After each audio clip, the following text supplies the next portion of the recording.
G'day, I'm Tim Thompson and I'm here on the north coast of New South Wales with Bill and Tony from Bat Fencing to find out a little bit more about pulling barb through posts, driving concrete posts and some tips and tricks from some New South Wales experts.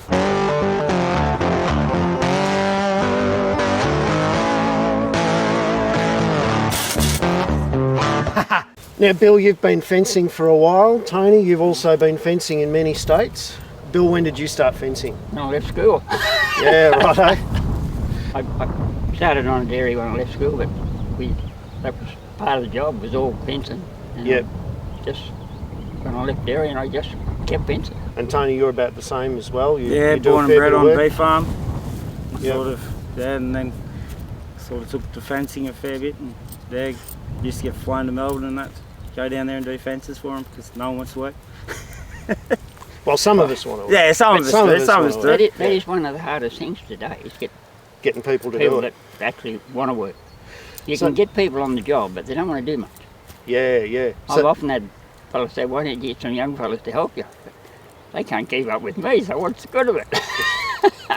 Well, you've certainly got a lot of experience and you've got a real rhythm to how you work, and I've noticed that there's a few things that you're doing differently to a lot of people that I've worked with in the past. Now, you guys don't use a side shift machine. No. Is there a reason for that? Well, only because I didn't have enough money to have one in the first place, so... Yeah, fair enough. So that makes you work a little bit differently. You actually lay your posts out first and then drive over them. I noticed when you were laying your posts out, you're very particular about getting the base of the post right on the cross as to where you want to drive it. Well, if you put your post down where you want it to start with, it's Yep. a lot easier to stay on that line. And with your concrete posts, you've got to face them the right way too. Otherwise, you've got a post facing that way and a face facing the other way, which doesn't look good. So, yeah, if you set it out, the rest of it's pretty easy. Now, do you have a preference with concrete posts? They've got a thin side and they've got a fat side. Yep. When you're fencing along a roadway, do you put the fat side out or the thin side I out? usually put the round face to the road. It looks better. Right. The cattle ain't going to worry what they're looking at, but Doesn't matter either someone way, driving really. past wants to look at something that looks tidy, so Yep. that's the side that's getting looked at most. That's where you put the best side. That's really what all I work on. It's got nothing to do with anything else. So you guys don't use a level. I don't know whether you know, but there's a chain hanging on Tony's side of Tony's drive. Yep. The chain will hang straight.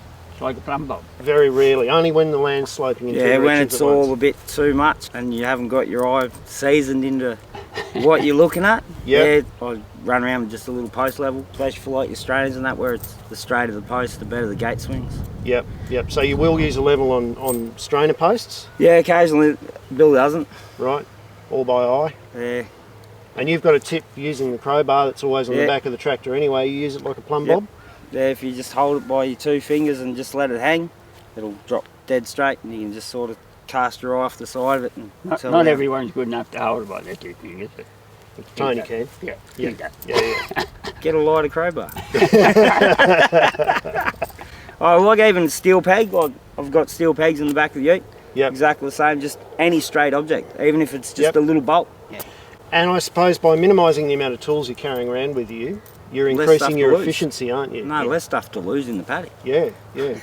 Fair enough. Pulling wire through posts. Now, some guys will pull 5 runs at once. Yeah. Some contractors will try and pull the whole lot at once.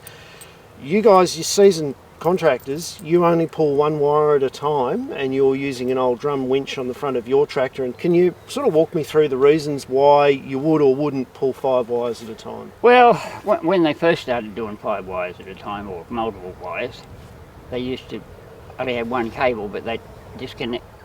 You need someone walking along the line, putting that wire through the post all the time. Yep. So you still needed that extra person. Yeah, so you still So- got an extra bloke. So I can do the complete job and not have anyone else on the place at all. Yep. And it works for me. I'm not saying it's the best way, but Yep. it works for me. And I don't think I run much less in a day than the average bloke does. Just Tony, you were saying it's probably only a case of minutes. Yeah, that yeah, You're yeah. running 5. Yeah, like by pulling the one wire, we've got less chance of doing damage. You haven't got, like as you would have seen in the video when the wires are slapping, Yep. you got 5 wires all slapping together. They can tangle or Can whatever. tangle up as soon as it goes to go through a post. You're just asking to get trouble. Yeah, and And people do snap posts. Yeah, if 100%. they're pulling guide. Yeah. Yeah. So- The main thing with pulling the wire is get that steady rhythm. Yep. You can get too fast or you can get too slow. Yep. I can speed that up, but at about that speed, I don't have any problems. You get too fast, then it will get a bit of vibration in it and take about. But still, with one wire, you don't get tangled, so it'll pull through. And you've got a section of wire on the end of your cable that's like a sewing needle, and it's got a bit of a loop at the end that It's sort only of a bit of finds the plain wire way. that I've just switched together, Yep. hook it through.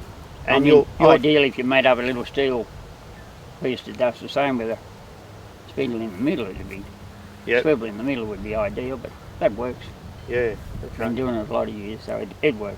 And your tip is to kink the wire in front of the barb when you're going through that first loop. That just avoids you getting two barbs trying to go through together. Yeah. Right. You got no So because you put your loop in front of the barb, Yep. you didn't have any doubled up barbs. That's on the idea. twist. When it goes round, Yep.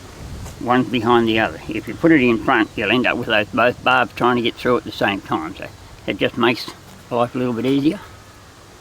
And you don't try and, when you're hooking that barb onto your pull cable, Yep. you don't try and twist it up tight. You just let the go with the barb on the wire, so it just follows. It's like splicing it back into itself. Yep. And it'll hold. Yep. And then when you pull it off, you don't You just- lose any No, you just any don't- length. You just use that for Just the knot. unwind it the same way. Yeah. And the closer you can get to your strainer post Yep. without having any excess, Yep. the easier it is to tie up and the less tangles you get. Yeah. So if you put enough there that's just going to be enough to go around your post, you pull it up till you get to the post, take it off, tie it up, and you've hardly got any slack. If there is, you pull it back to the other end. Yep. Everything's good. Yeah. Beautiful. If it's a gateway, we always put a bit of plain wire at a gateway so there's no barb in the gateway itself. Yeah. Yep. Tie it off with that. Okay. Otherwise, you rip the clothing and It's whatnot. not nice if you get hooked up on a bit of wire while you go. Yeah, no, it isn't. Yeah. Yeah. I had an incident with an electric fence like that one day. Yeah, it'll bite you. Yeah. We're pulling on the same spindle as you can run your plain wire out and everything else, but I've got an old disc there and nearly all farms have got one if they want one. You just throw your Stick a barb disc down on that underneath. and put a crowbar through it and away Yep. you go. And with the disc, it won't overrun if you're pulling a bit fast either, so it just keeps that nice tension on it. See, Yeah. So the disc acts as a brake, as it were. it just Yeah. keeps Yeah. it that nice even tension. In our normal runner fence, we work on 100 metres per strainer post and just run it out to that. You finish your roll of wires in and it makes it where you can usually see the distance you're pulling if anything gets snagged up. So it just sort of works out fairly well. And when you're pulling this wire through, you've got to pull it quietly without jerking it at the end because then it'll overrun the cable.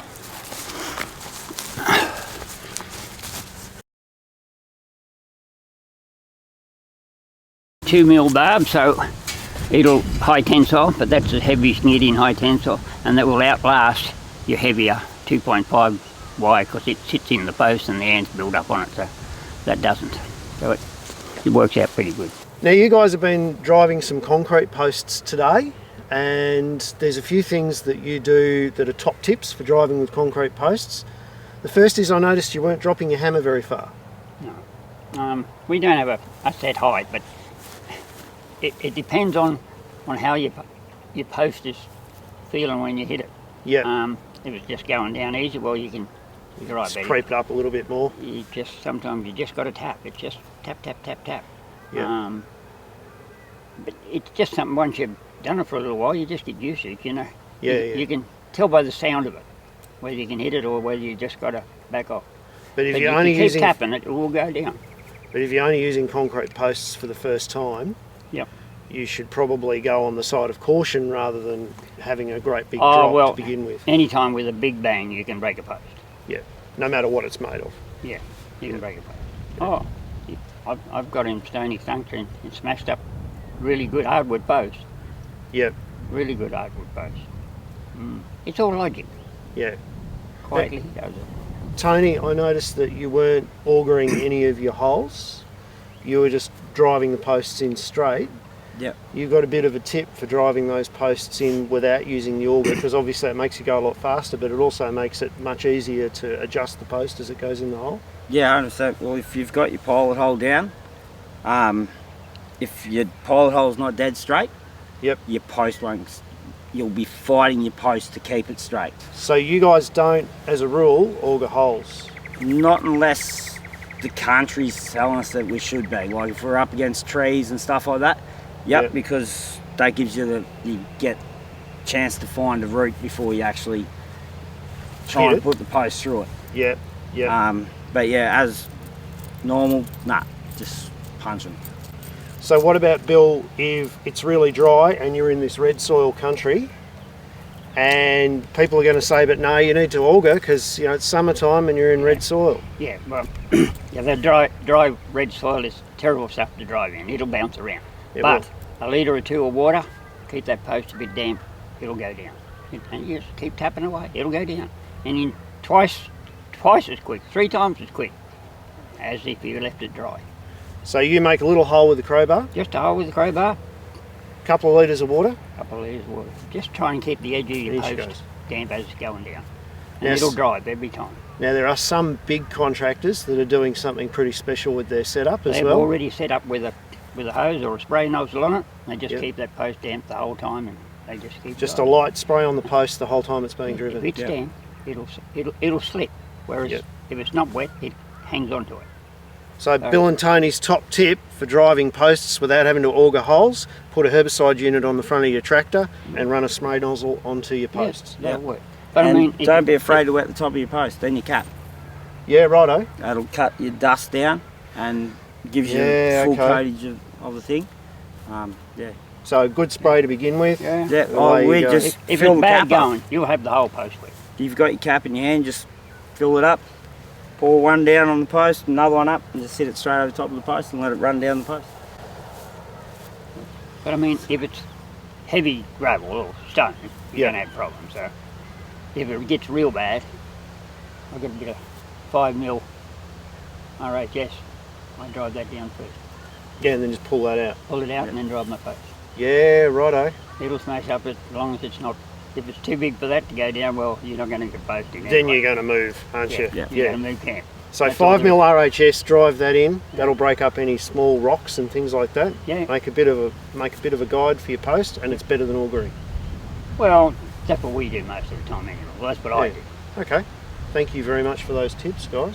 Thank you very much, guys. It's always a pleasure Not a problem, Tim. to speak to Good, Tim. people Good who to talk are to you, mate. excellent in their profession. So Good, mate. thank you very much.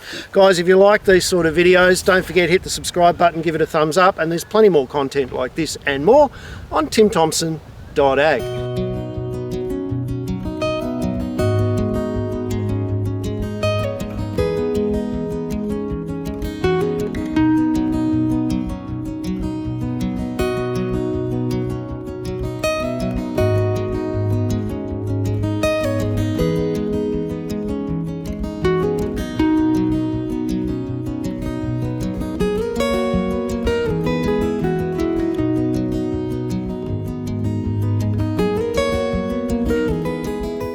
Thank you, mate.